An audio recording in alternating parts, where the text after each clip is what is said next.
Let's talk to Deborah in Hampstead. Hello, Deborah. Good morning Hello, to hi. you. Good morning. Good morning, Vanessa. You're a first-time caller. Welcome to the show. Nice to hear from you.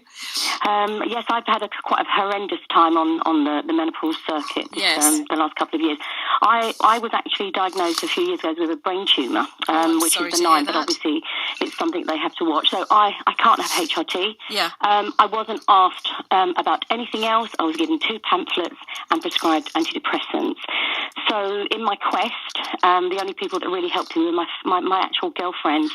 We're all going to be going through this journey together. It's going to be something that we're all going to go through worldwide, no matter what creed or colour you are or religion. Exactly. We are women, or we are in this journey. And so I started something called the Hot Flush Club. Yeah. And it's been my lifesaver. It's made me. I was insomniac. I had panic attacks. I found out that the best way forward really is to do a lot of mindfulness, and the vitamins that we put in our bodies. It's so important, and nothing is explained at the GP surgery about this. So, no, okay, give us. I know. I'm plundering you like a merciless Viking here. I'm just pillaging all your information. But what have you learned at your menopause club? What could you tell my lovely listeners who are really panicking about this? Yeah, it's about support. I didn't have the support, especially with the panic attacks and the insomnia. Yeah. I didn't know what was happening to me. It wasn't explained. I thought I was going crazy. I was so, from the person that I am, I didn't want to go out. I didn't want to meet other people. And it's just this, it's happening so much. And I just feel that there's a real passion that it has to be addressed properly. But tell me how it helps that you've talked to other people. Why does that make you feel any better? I think it's because we obviously we lose our femininity. We feel that we're losing our femininity. We feel invisible.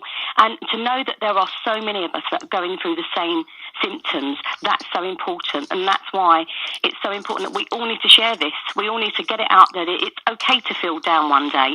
You got the supportive friends the next day. Give advice on your food. Look, this is great for me. B12, B6, the D3 vitamins, the magnesium to make me sleep. Nothing was explained at the GP surgery.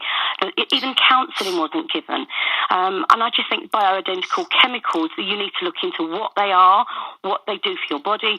We're not the experts, obviously, and it would be nice to have an area that we could actually look to say this is the alternative, and it's not been given. And there's people that can't afford it. What about the working women that really are on a low income? And also, why should they have to? It's meant to be available on the NHS. They're not supposed to have to afford it. This is not what's meant to be happening. It's not meant to be a 2-tier menopause, an absolute breeze for wealthy women, a complete nightmare for working class women without much money. No, it's not meant to be that at all. It's meant to be a common human experience for all women, and the NHS is meant to be doing its damnedest to help women because they want us in the workplace. They want us productive. They want us to get on with it. They don't want us sitting at home sobbing and feeling absolutely terrible and completely exhausted and panic-stricken. Of course they don't. So let me ask you this then, Deborah. You've gained solidarity and kinship and understanding, and that is obviously worth a great deal, maybe a king's ransom, just to have other people share it with you and know you're not just crazy and it's not just you, it's everyone. That's great.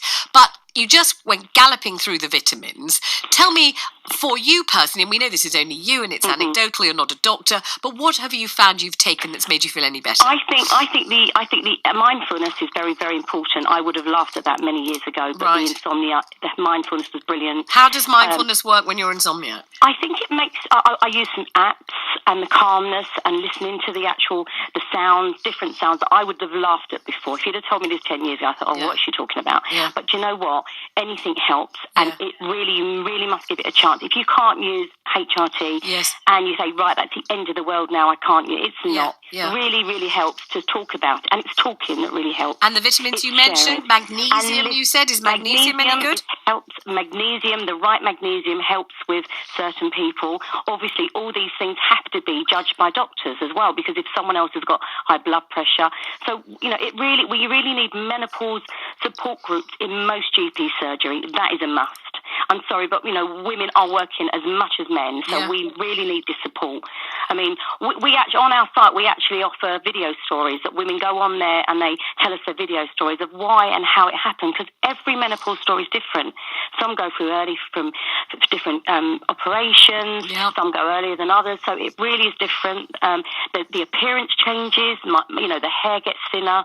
So all these things we need to address. The confidence needs to go back in menopausal women, and it shouldn't stop when we go through menopause. It should make us stronger. Fabulous talking to you, and lots of love to you, Deborah. And good, go on, fight the good fight. Good girl. That's Deborah in Hampstead, isn't she great?